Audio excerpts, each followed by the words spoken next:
Assalamualaikum warahmatullahi wabarakatuh. Di sini saya akan menjelaskan tentang transport pada tumbuhan.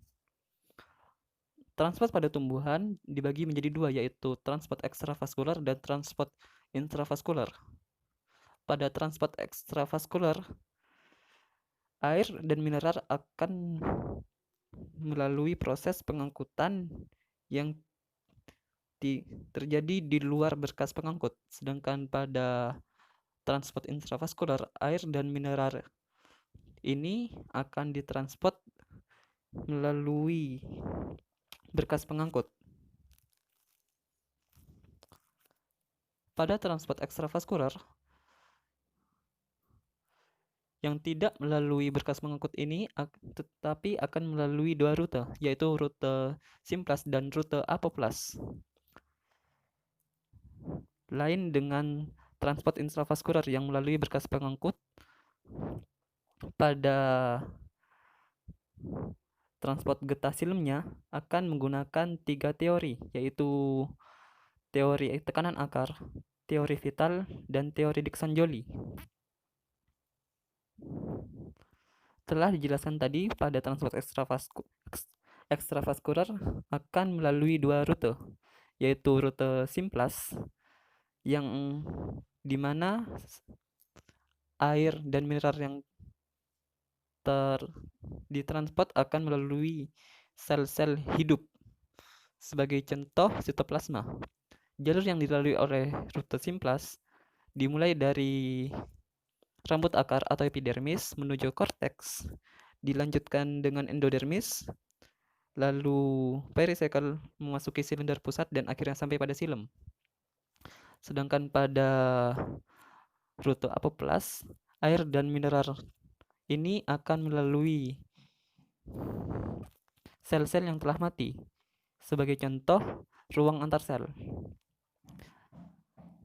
Saat melalui rute apoplas, jalur yang akan dilewati yaitu dimulai dari rambut akar atau epidermis menuju korteks, melewati pita Kaspari, selanjutnya menuju endodermis, melewati sel peresap, sampai pada pericycle, melewati silinder pusat, hingga akhirnya sampai pada berkas pengangkut, yang dimana merupakan silem.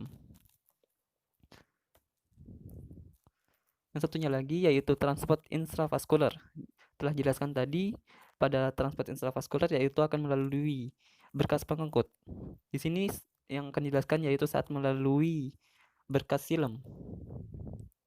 Saat melalui rute berkas silem akan menggunakan tiga teori, yaitu teori tekanan akar, teori vital, dan teori Dixon-Joly. Pada saat teori tekanan akar, prinsip yang digunakan sama dengan prinsip difusi, di mana yaitu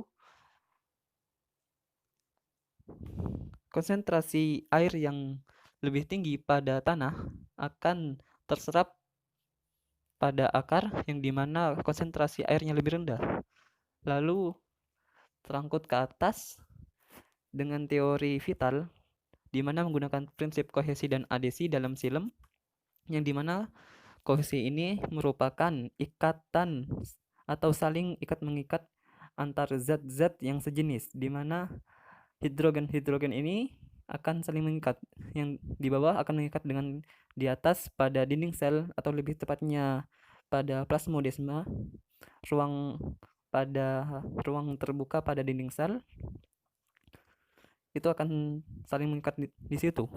Setelah melalui teori vital atau kohesi dan adesi, air tersebut akan terus terangkut melawan gaya gravitasi.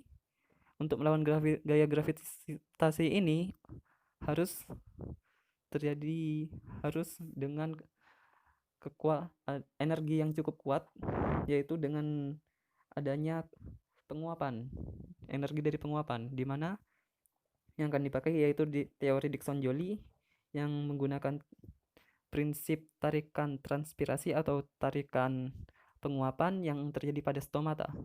Air ini yang teresap dari tanah terus terangkut hingga terikat antar sel yang sejenisnya pada plasmodesma, dan terus ke atas hingga terjadi penguapan pada stomata. Hal ini akan terjadi pada proses pengangkutan air pada silem untuk melakukan fotosintesis. Dan hasil fotosintesis ini baru akan disebarkan oleh floem dan tidak akan dijelaskan sekarang. Terima kasih. Sampai jumpa dan sampai ketemu lagi.